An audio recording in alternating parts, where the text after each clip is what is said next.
Bonjour à tous, avec l'aide de Dieu, le Hayom Yom du 2 Elul. Tout d'abord, le Rabbi nous dit il faut étudier le Chumash du jour, le Tehillim du jour et le Tanya du jour.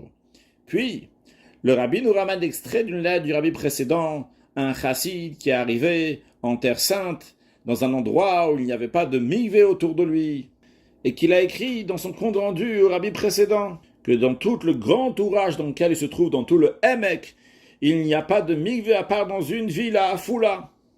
Et le rabbi précédent lui explique qu'il faut absolument influencer les Juifs pour rapprocher leur cœur à Hachem. Et dans cette lettre, le rabbi précédent dit à ce chassid que les Bnei Yisraël, le peuple juif, sont appelés dans le prophète Eretz Chefetz, une terre dans laquelle il y a beaucoup d'objets, beaucoup de récoltes, beaucoup de potentiel. Et le rabbi précédent traduit ça dans le sens qu'il y a beaucoup de trésors qui se trouve dans la terre. Et dans le juif, il y a beaucoup d'amour de Dieu, de crainte de Dieu, de bons traits de caractère. Seulement quoi? Il faut que la personne qui va éveiller l'autre juif va dévoiler ces bonnes midotes, ces bons traits de caractère qui existent déjà dans lui, mais ça dépend de la personne qui vient, qui influence.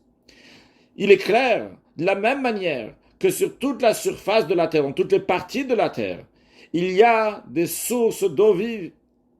Et la question, elle est seulement combien il faut creuser. Est-ce que c'est juste après que tu vas creuser que tu vas trouver ces eaux, ou bien que tu vas creuser encore beaucoup plus profondément et tu vas les trouver? Donc, ça dépend de celui qui creuse, de sa patience, de sa persévérance. Comment on fait pour concrétiser cela? Eh bien, chacun de nous et les autres aussi ont une volonté. Aussi bien la personne qui veut influencer l'autre a une volonté, et aussi bien la personne qui se fait influencer a une volonté. Et la volonté, c'est une force supérieure qui décrète et qui s'impose sur toutes les autres forces dans le corps, et les oblige à faire en fonction de ses ordres. C'est d'ailleurs la raison pour laquelle qu'on dit qu'il n'y a rien qui tient devant la volonté. La volonté peut faire que la personne va faire telle chose, une autre chose parce qu'il veut, eh bien il peut, il va réussir. Alors l'essentiel du travail, l'essentiel des efforts, c'est quoi? C'est éveiller la volonté pour qu'elle va agir aussi bien sur soi-même, c'est-à-dire que nous-mêmes, la personne qui va influencer, elle va prendre des bonnes décisions, elle va agir, fixer des moments pour étudier la Torah, et aussi bien éveiller la volonté qu'il y a dans l'autre, pour qu'il va garder les mitzvot, qu'il va faire concrètement ce qu'il faut faire, fixer des moments pour l'étude de la Torah et dévoiler les bons traits de caractère. Et dans la suite de cette lettre, le rabbi précédent dit à ce chassid qu'il ne peut pas rester les bras croisés. Et le rabbi précédent le réprimande, ça fait déjà 5-6 semaines qu'il habite là-bas. Il aurait dû, les premiers jours en arrivant là-bas, éveiller les gens à faire un mikvé, expliquer à tout le monde la gravité de cette interdiction d'avoir des relations avec sa femme lorsqu'elle n'a pas été au mikvé, et les conséquences redoutables avec des enfants problématiques qui naissent de cela.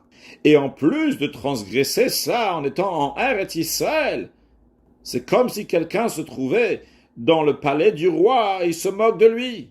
Et le rabbi précédent dit, il devrait parler donc de manière claire aux gens et vraiment avoir un cœur qui est brisé et se tourner vers la Rabbanout Arashi, demander de l'aide spirituellement, matériellement pour construire le mikvé et veiller que tout le monde va garder la pureté familiale.